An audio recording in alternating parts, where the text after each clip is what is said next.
Queridos, dando continuidade à nossa série de sermões na primeira carta de Paulo aos Coríntios, vamos abrir nessa manhã no capítulo 3, a partir do verso 10.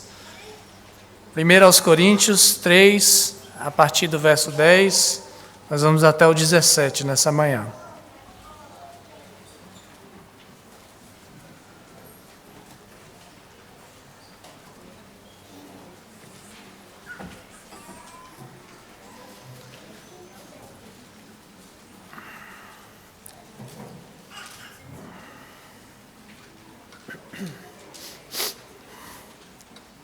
Primeira Coríntios 3, de 10 a 17, diz assim a palavra de Deus.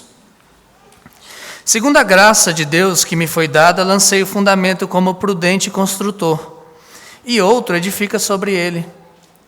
Porém, cada um veja como edifica.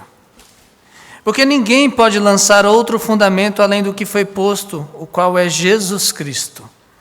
Contudo, se o que alguém edifica sobre o fundamento é ouro, prata, pedras preciosas, madeira, feno, palha, manifesta se tornará a obra de cada um, pois o dia a demonstrará.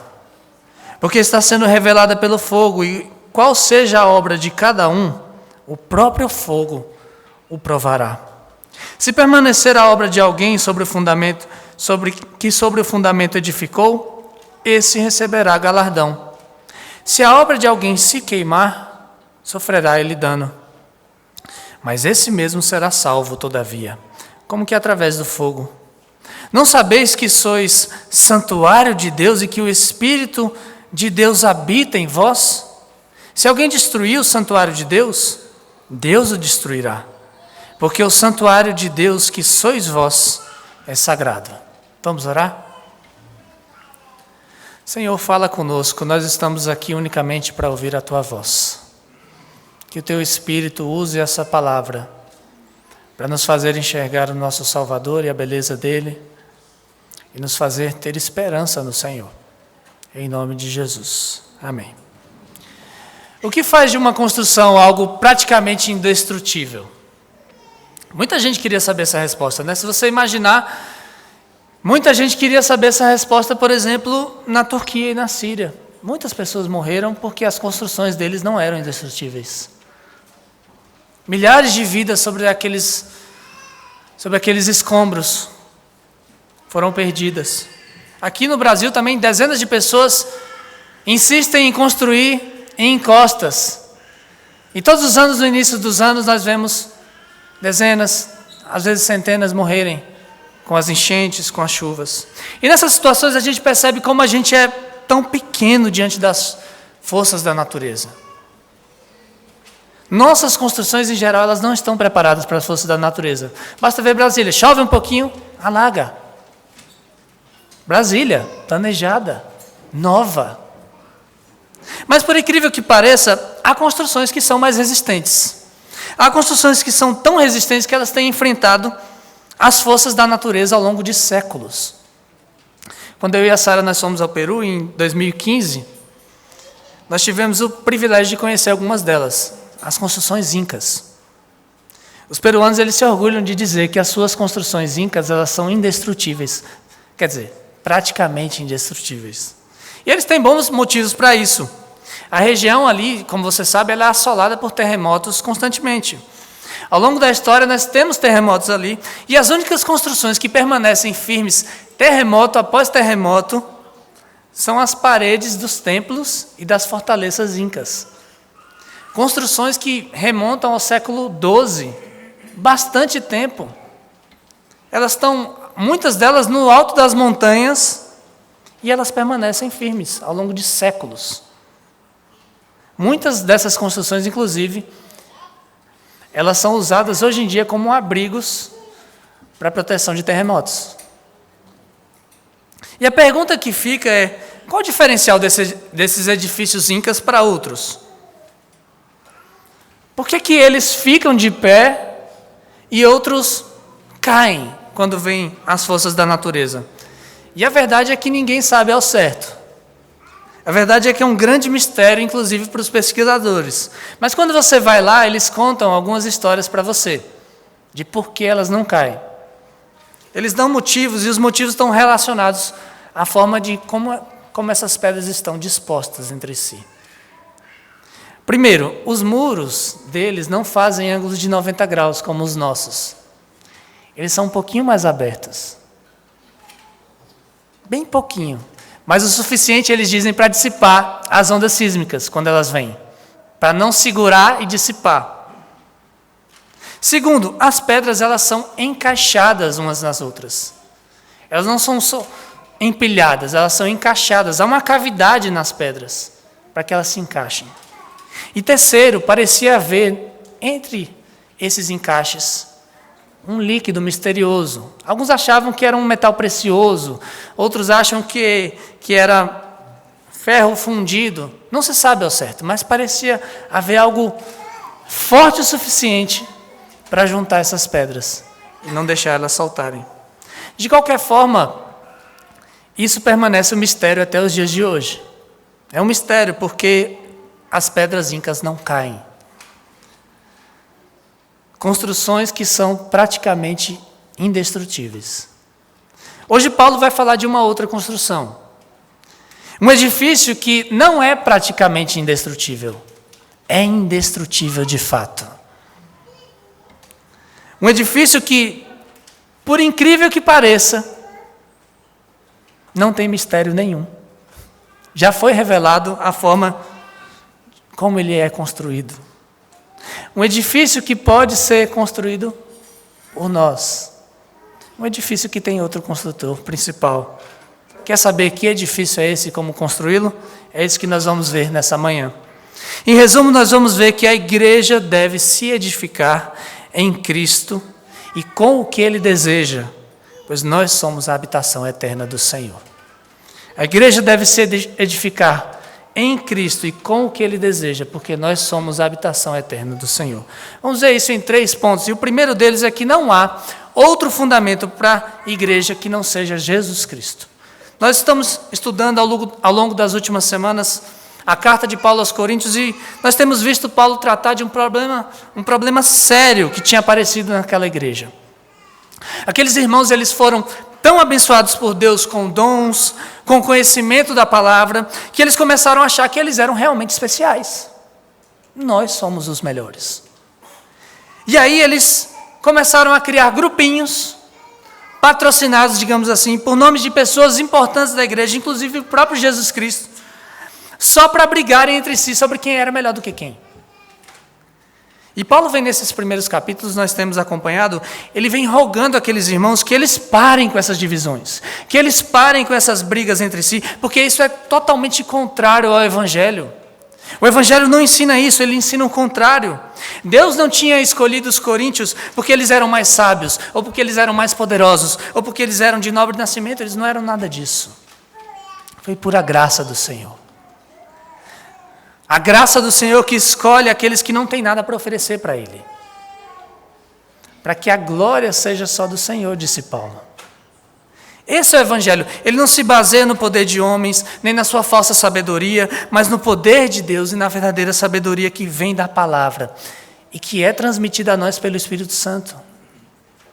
É por isso que, como nós vimos semana passada, aqueles que pregaram para os coríntios, e Paulo dá como exemplos ele mesmo e Apolo, eles não são o foco daquela igreja. Eles não podem ter o seu nome como patrocinadores, como a razão de existir daquela igreja, mas eles são apenas cooperadores, ele diz, cooperadores de Deus na construção do seu edifício santo. E Paulo segue hoje falando de como funciona esse edifício. Vê comigo o verso 10. Ele diz assim: segundo a graça de Deus que me foi dada, lancei o fundamento como prudente consultor, e outro edifica sobre ele. Porém, cada um veja como edifica, porque ninguém pode lançar outro fundamento, além do que foi posto, o qual é Jesus Cristo. Paulo reconhece, eu fui um fundador dessa igreja. Ele reconhece, ele tinha pegado primeiro ali. Ele tinha lançado o fundamento daquela igreja como um construtor sábio. Mas, ao mesmo tempo, ele deixa claro que não havia nenhum mérito nele por causa disso. Foi a graça de Deus que o capacitou a fazer isso. Foi a graça de Deus que fez Paulo lançar o fundamento ali.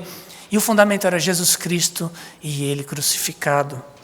Paulo pregou isso aos coríntios, eles creram. E assim nasceu aquela igreja. Mas Paulo também sabia que outros viriam edificar aquela igreja sobre esse mesmo fundamento. Como de fato aconteceu depois. Em Atos 18, nós vemos que Silas e Timóteo, cooperadores de Paulo, eles foram lá e também ajudaram Paulo no trabalho. E depois o próprio Apolo veio, pregou ali naquela igreja, passou um tempo com eles. E depois surgiram líderes locais, como sempre surgem nas igrejas. A edificação da igreja do Senhor, queridos, ela não para. Porque ela não depende de um homem só. Ela depende de Deus. Os homens são levantados. Deus levanta um, depois Ele traz outro, depois Ele traz outro, até que um dia a construção seja completa. Mas há uma condição que Paulo traz aqui nesse texto para que esse edifício permaneça de pé, que é o fundamento sobre o qual ele está. É por isso que Paulo diz, eu comecei, outros vêm depois de mim, porém cada um veja como edifica, porque ninguém, ele diz, ninguém pode lançar outro fundamento, além daquele que foi posto, que é Jesus Cristo. É como se ele dissesse, olha meus irmãos, para a igreja ser igreja de fato, ela só pode estar firmada em Jesus Cristo e no que Ele fez por nós. Qualquer outra coisa, qualquer outro fundamento que a igreja tente se colocar, que ela tente se sustentar, vai fazê-la cair. E é justamente o que os construtores da vez estavam fazendo. Homens em posição de influência naquela igreja, eles estavam tentando trocar o fundamento daquela igreja de Jesus para eles mesmos. Sob o nome de outros homens, mas eram eles mesmos. Em vez de pregar a sabedoria de Deus, agora eles queriam ser mais sábios uns que os outros por parâmetros humanos. Em vez de serem instrumentos para a propagação do poder de Deus por meio do Evangelho, eles queriam ser mais poderosos uns do que os outros. Em vez de se firmarem em Jesus Cristo, na obra graciosa dele, eles queriam se firmar em si mesmos e destruir a igreja de Deus. E veja que Paulo faz um alerta para a igreja e, ao mesmo tempo, uma advertência séria para aqueles homens. O alerta para a igreja é, não aceitem, meus irmãos, não aceitem de forma alguma aqueles que pregam outra coisa que não seja o Evangelho, aqueles que pregam outra coisa que não seja Jesus Cristo, aqueles que tentem firmar a fé de vocês em qualquer outra coisa ou pessoa que não seja o Senhor Jesus. Esse é o nosso fundamento, não aceitem nada além disso. E a advertência para os falsos construtores é, cuidado, cuidado, cada um veja com o que edifica. Cada um veja o que edifica. Deus vai cobrar caro de vocês, se vocês puserem qualquer outra coisa no lugar de Jesus, aqui nessa igreja. Sabe por quê? Porque a igreja, se ela deixa de ter Cristo como fundamento, ela não é mais igreja. Ela é qualquer outra coisa menos uma igreja. E ela é um edifício fadado à ruína. Eu vi numa reportagem sobre esses terremotos na Turquia e na Síria, que o principal fator de ter morrido mais gente do que geralmente morre em terremotos de mesma magnitude hoje em dia, está no tipo de prédios que eles têm. O andar térreo desses prédios geralmente é vazado. Eles têm algumas colunas. Brasília tem muito disso, né? Ainda bem que não tem terremoto aqui. Os pilotis, né? Daquele jeito. Vazado, eles constroem garagens, eles fazem passagem de pessoas ali, às vezes lojas, mas sempre é vazado. O andar térreo. E o que acontecia? Sacudiu, caiu. E nessa queda muitos morreram. E na igreja, queridos, é assim também, só que é algo muito mais profundo. Tem a ver com a fundação. E está lá embaixo, a gente nem vê. É como Jesus mesmo disse em Mateus 7. Se nós ouvimos as palavras dele, se nós cremos nas palavras dele, se nós vivemos de acordo com as palavras dele, nós estamos sobre a rocha que é ele mesmo. Pode bater vento, pode vir enchente, pode vir terremoto, pode vir o que for, que essa casa não cai. Não cai. Mas se nós estamos firmados, ele mesmo diz, em qualquer outra coisa que não seja Jesus, o Evangelho, se do contrário nós não ouvimos as palavras dele, não há fundamento. Não há fundamento. É como construir uma casa na areia. Basta vir uma chuva, um vento mais forte, que essa casa vai desabar. E Jesus diz, vai ser grande a ruína dessa casa. Grande. Infelizmente, ainda hoje muitos ajuntamentos que se chamam de igrejas têm feito o mesmo que Corinto estava fazendo. Igrejas em que Cristo, quando muito, é um coadjuvante. Eles falam o nome dele só para ter uma desculpa. Igrejas que existem para promover o nome de seus líderes. Igrejas que se movem por causas sociais, ou por causas políticas, ou por qualquer outra causa que não seja o Evangelho de Cristo. Igrejas que estão ali para agradar você. Para agradar você. Para te fazer se sentir bem. Não caia no canto da sereia, querido, querida, não caia. Pode até parecer impressionante. E olha, as pessoas gostam desses lugares. Eles estão cheios. As coisas são impressionantes, há show, há glamour. Multidões e multidões. Mas sabe, essas casas vão cair. E nessa queda muitos vão se ferir. Porque eles se firmaram naquilo que não tinha fundamento. Vão se ferir feio. E outros vão morrer. Outros vão morrer porque nunca conheceram a verdadeira vida. Eles achavam que aquilo era a vida. E ai daqueles que edificaram isso. Ai daqueles que edificaram outra coisa como fundamento no lugar de Jesus naqueles lugares. Esses vão se ver com Deus. Queridos, não há outra razão para nós estarmos aqui que não seja o Senhor Jesus. Não há outra razão para que nós olhemos uns para os outros e nos vejamos como irmãos, como igreja do Senhor, que não seja o Senhor Jesus. Não há outro fundamento que nós possamos firmar a nossa fé que não seja o Evangelho de Jesus. Cristo é a razão dessa igreja existir. Cristo é a razão dessa igreja permanecer de pé. Isso é o que deve ser ensinado nesse púlpito aqui. Não aceite nada além disso nesse púlpito. Mas isso é o que deve ser vivido também por cada um de nós, a partir do que nós ouvimos aqui. E esse é o nosso segundo ponto. Aquilo que edificamos sobre o fundamento será revelado e julgado um dia. Vamos ler os versos 12 a 15.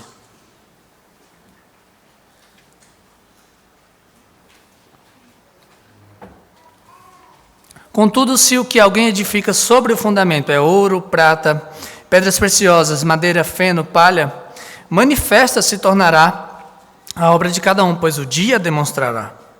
Porque está sendo revelada pelo fogo, e qual seja a obra de cada um, o próprio fogo o provará. Se permanecer a obra de alguém que sobre o fundamento edificou, esse receberá galardão. Se a obra de alguém se queimar, sofrerá ele dano, mas esse mesmo será salvo, todavia como que através do fogo. O fundamento está posto, Paulo disse, é Jesus Cristo, mais ninguém. Mas a igreja ainda está sendo edificada sobre ele. Nós estamos aqui ainda. E essa tarefa não é só dos líderes da igreja, é de todos os crentes. Veja que Paulo diz no verso 13, a obra de cada um será manifesta um dia. Todos nós temos obras a fazer para que essa igreja seja edificada. Todos nós recebemos dons, a capacitação do Espírito Santo para fazer isso. Mas o material que cada um usa na obra pode variar. Veja que Paulo faz uma lista decrescente de preciosidade. Ele vai desde o ouro até a mera palha. Você pode usar ouro ou você pode usar palha. Claro, a ideia de Paulo não é criar gradações. Imagina, quais são as obras que você tem feito nessa semana, meu irmão? Madeira? Não. Não é categoria específica. Mas é mostrar o que os crentes fazem com aquilo que eles recebem de Deus. O Senhor nos deu a sua preciosa revelação, o Evangelho da salvação em Cristo. Ele nos uniu no edifício santo. E como é que a gente vai viver a partir dessa realidade? O que a gente vai fazer com a preciosidade que a gente recebeu do Senhor? Stemacher, que é comentarista, ele diz que alguns vivem segundo a palavra de Deus. Eles aplicam a palavra de Deus na sua vida diária, progridem espiritualmente conforme buscam edificar a si mesmo e aos demais crentes. Ele diz, estes constroem suas casas espirituais com os metais e pedras preciosas da palavra de Deus. Outros, ele diz, levam uma vida superficial, com aparência de cristianismo. Parecem estar satisfeitos em viver em casas comuns, feitas de madeira, de palha. E ultimamente eu tenho assistido muito um desenho sobre construções. O João é fã dos 3 porquinhos. E você sabe, se você constrói com palha e com madeira, não fica quando o lobo vem. O lobo assopra e você se dá mal. Mas se tem pedra, fica. Agora, se é pedra preciosa, aí que fica mesmo. A palavra de Deus é clara, queridos. No dia final, a obra de cada um de nós vai ser revelada. O fogo do Senhor vai vir naquele dia para trazer às claras tudo aquilo que nós fizemos com que Ele nos deu. Um fogo que, como diz o apóstolo Pedro, virá purificar essa terra de todo pecado, de toda injustiça e vai inaugurar os novos céus e nova terra. E esse próprio fogo do Senhor é que provará as nossas obras.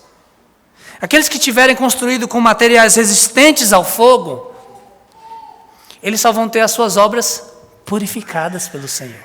Vão ser limpas. As nossas obras são imperfeitas. Mesmo com o material do Senhor, são imperfeitas, mas Ele vai aperfeiçoar, vai deixar puro. Vai ficar lá o ouro. E a palavra diz que eles vão receber um galardão por isso. Um galardão por isso.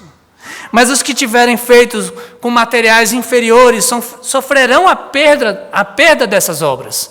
É o que ele diz, sofrerão dano, vão perder as obras, mas eles mesmos vão ser salvos, como que através do fogo. E é importante falar isso, porque os romanistas eles usam o verso 15 para justificar a sua doutrina do purgatório. Mas veja que ao contrário do que eles dizem, não são as pessoas que estão passando pelo fogo. Ninguém está sendo purgado pelo fogo aqui. São as obras das pessoas que passam pelo fogo. Mesmo aqueles que fazem obras de madeira, de feno e de palha, vão ser salvos se crerem no Senhor Jesus. Porque a nossa salvação é somente pela graça de Deus e pelas obras de Cristo, não as nossas. As obras de Cristo no nosso favor. Mas entre os salvos, alguns, diz a palavra de Deus, vão receber recompensas do Senhor pelas suas obras. E outros, eles vão ver as suas obras se queimarem na sua frente. E não vão receber a recompensa pelas suas obras. Agora, que recompensa é essa? A palavra de Deus não diz. Deus sabe. Mas que vai ser algo muito bom, vai. Se vem de Deus, se é um presente de Deus, uma recompensa de Deus, vem daquele que é o autor de toda boa dádiva, todo dom perfeito, só pode ser algo incrível, queridos. E vai ser muito, mas muito melhor do que ver as suas obras de uma vida inteira se perderem na sua frente. E ainda passar a vergonha de não ter construído com o material que o Senhor te deu para construir. Não ter feito aquilo que você devia fazer diante daquele que graciosamente nos salvou. Mas talvez você se pergunte, então que obras eu faço para que elas permaneçam para sempre? As obras eternas, aquelas que não só contemplam o aqui e agora, mas aquelas que apontam para a eternidade. Principalmente as obras que têm o material que o Senhor nos deu. A palavra de Deus nos diz todas as obras que nós devemos fazer para a glória de Deus e para o nosso benefício eterno. Pare para pensar. Eu tenho feito obras para o meu crescimento na fé, para o crescimento na fé dos meus irmãos, para a edificação da igreja do Senhor? Se sim, de que forma eu tenho feito? Com fidelidade a Ele ou de qualquer jeito? Porque isso não é tão importante assim. Alguém vai fazer no meu lugar se eu não fizer? No que mais eu tenho investido o meu tempo? Naquilo que vai passar ou naquilo que é eterno? Esses são bons parâmetros para você ver qual tipo de material você tem utilizado e se você tem trabalhado na obra. Queridos, nós não fazemos as obras para nos salvar, nós fazemos porque Jesus já nos salvou. E saiba, meu irmão, minha irmã, que aquilo que você tem feito para a glória de Deus, em obediência ao Senhor, mesmo que não seja reconhecido por ninguém aqui, mesmo que pareça insignificante, mesmo que pareça cansativo, vai redundar em uma baita recompensa do Senhor para você.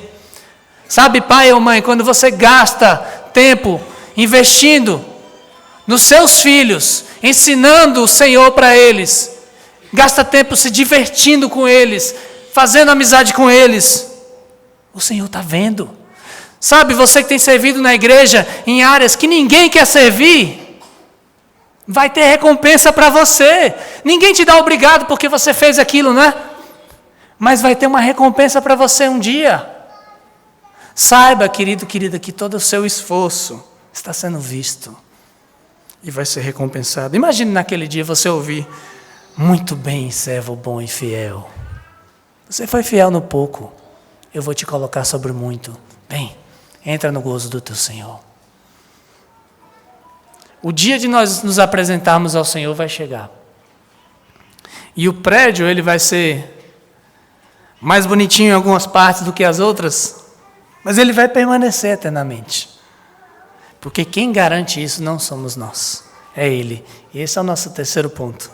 A igreja é indestrutível, porque Deus escolheu habitar em nós para sempre. Vamos reler os versos 16 e 17.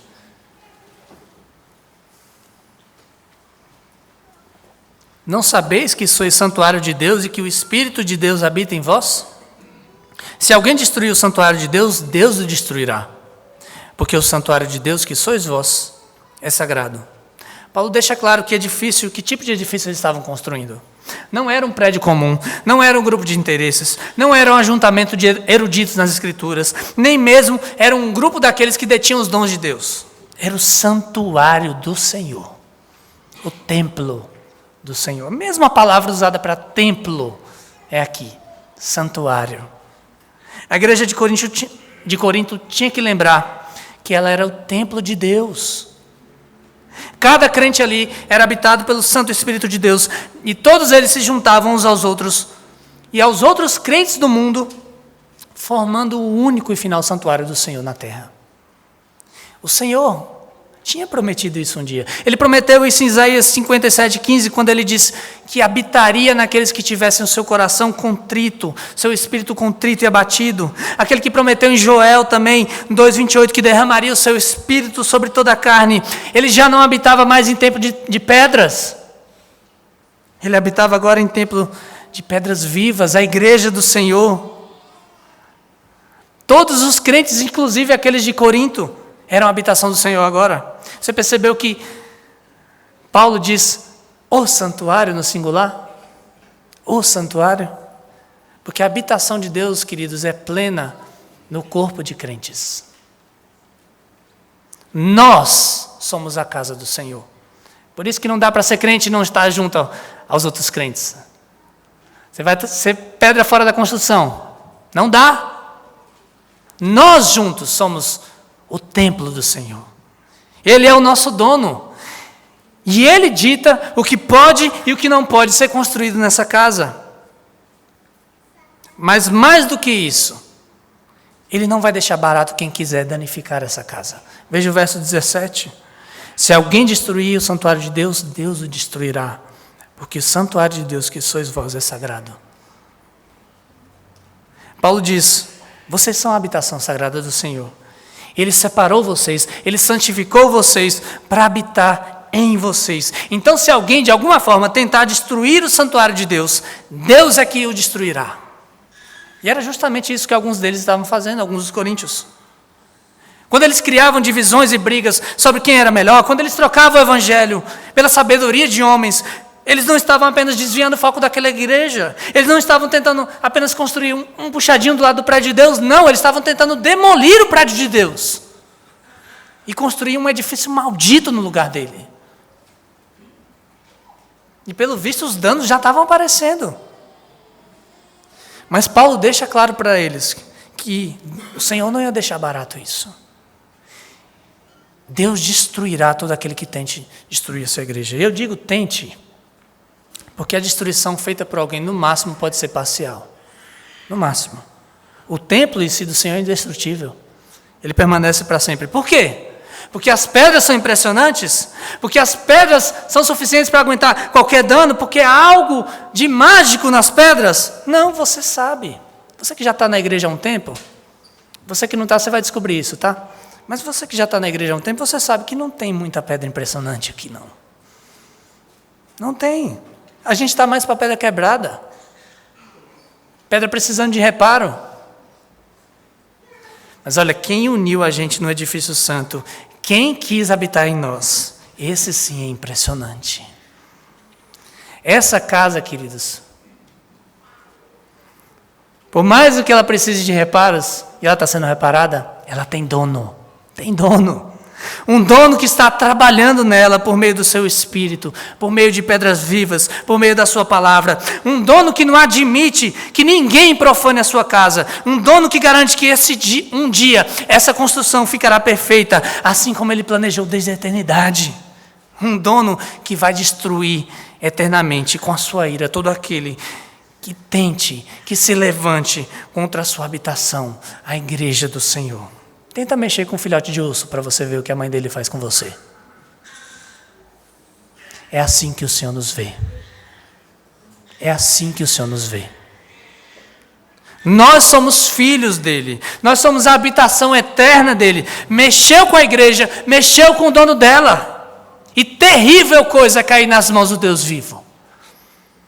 Deus não vai deixar que alguém tente destruir o seu santuário sagrado e fique impune. Podem vir governos, podem vir poderosos, de dentro, forças de fora da igreja, tentando corromper a igreja do Senhor. E eles podem quebrar algo aqui e ali. Eles podem matar alguns de nós, eles podem arrastar outros para o erro, mas todos aqueles que forem do Senhor vão voltar um dia. E todos aqueles que são do Senhor, mesmo que morram, serão a sua habitação para sempre. Porque aquele que começou a boa obra em nós vai completar essa obra até o dia de Cristo Jesus. Querido, a boa notícia para você é que você pode olhar para si mesmo e pensar: essa pedra quebrada aqui, um dia vai ser revestida de incorruptibilidade. Você pode olhar para essa igreja quebrada e olhar assim: olha, esse edifício incompleto, um dia vai ser aperfeiçoado e firmado para sempre pelo seu supremo construtor e dono. Agora, para os vândalos, para os destruidores, só resta uma saída. A única saída que eles têm está no Salmo 2. Beijai o filho, para que não se irrite e não pereçais no caminho, porque dentro em pouco se lhe inflamará a ira. Por isso, se você tem desfigurado o povo de Deus por meio de divisões, por meio de brigas, se você tem se levado a deixar por aqueles que têm feito isso, arrependa-se hoje. Pare com isso.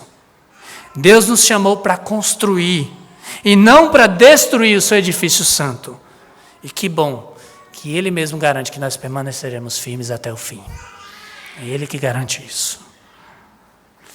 As obras dos homens, queridos, elas, embora sejam impressionantes, elas não são indestrutíveis. Algumas delas até parecem ser, mas elas não são de fato. Quando muito, elas duram alguns séculos para a gente ver. Elas resistem a algumas forças naturais durante algum tempo, mas um dia, mais cedo ou mais tarde, elas vão ruir. Mas a obra de Deus, essa sim, é uma construção indestrutível. Ela nem chama tanto a atenção das pessoas, nem impressiona ninguém. Nada de glamour, nada de reconhecimento. Uma obra que parece simples, sem graça. Mas se você olha bem para ela, é uma obra maravilhosa acontecendo dentro de nós e entre nós. Pedras vivas sendo lapidadas pelo seu construtor. Pedras vivas sendo unidas umas às outras pelo seu construtor, para serem a habitação eterna dele. Pedras vivas que estão sendo unidas há milênios e que permanecerão por toda a eternidade. Não são séculos, são milênios, é uma eternidade inteira para frente. E não tem mistério para essa construção. Está tudo aqui, ó. Está tudo aqui. Deus vem chamando um povo para si, de todas as eras, de todas as nações, para serem a sua propriedade particular, para serem a sua habitação eterna. E para isso ser possível, o próprio Filho, Jesus Cristo, teve de receber a destruição da ira de Deus, que nos era devida na cruz do Calvário. Mas a boa notícia é que ele reconstruiu aquele templo em 3 dias depois. 3 dias depois, quando ele ressuscitou. Ele está vivo e é o Espírito desse Jesus que habita em cada um de nós. É o Espírito desse Jesus que nos une. É o Espírito desse Jesus que está nos moldando para fazer cada um de nós cada vez mais parecido com Ele. E é o Espírito que nos capacita, queridos, no privilégio de nós edificarmos juntos o templo santo do Senhor, com a sua preciosa palavra, até o dia que Ele venha. Até o dia que Ele virá completar essa obra. Essa construção, ela não é indestrutível, a igreja, porque essas pedras vivas estejam dispostas em um ângulo especial, mas porque elas estão fincadas na pedra angular. Esse é o ângulo especial, o da pedra, não é o nosso. Jesus Cristo. E essa pedra em que nós fomos unidos, encaixados uns pelos outros. Quem nos une é o sangue precioso de Jesus. Não dá para quebrar. Não dá para soltar. Nunca esse prédio vai cair, porque nada pode nos separar do amor de Deus em Cristo Jesus. Eu gosto muito de uma frase do pastor Heber Júnior, comparando a igreja a uma construção, quando ele diz que a igreja ainda é uma obra em construção, cheia de escombros, entulhos e sujeira, com pessoas inacabadas, repletas de imperfeições. Mas isso não tira o amor que Cristo já teve e tem pela igreja. Cristo ama a igreja, ele diz, da maneira como ela é hoje, com vistas a torná-la o que ela deve ser amanhã. Esse é o nosso desafio, essa é a nossa construção. Vamos construir então? Obrigado, Senhor, por essa bendita construção do Senhor. Obrigado pela Tua obra em nós e através de nós, Senhor. Levantando pedras imperfeitas e empilhando, encaixando umas às outras, Senhor. Pelo sangue do Teu Filho amado Jesus. Se há alguém aqui que ainda não está nesse edifício, Senhor, toca o coração dessa pessoa com o Teu Santo Espírito, para que venha e creia em Jesus Cristo e na salvação que há somente nele. Se há alguém que tem trabalhado, tentado destruir esse edifício, Senhor, que se arrependa, que beije o Filho, para que não seja fruto para que não receba a Tua ira no dia final. Ajuda-nos, Senhor, nessa obra. Ajuda-nos a usarmos os materiais que o Senhor já nos deu, capacitados pelo Senhor, pelo Teu Santo Espírito. E obrigado, Senhor, porque nós temos a certeza de que firmados na pedra angular, que é Jesus Cristo, nós não vamos cair. Nós vamos ficar firmes até o fim, para a glória do Senhor. Em nome de Cristo que nós oramos. Amém.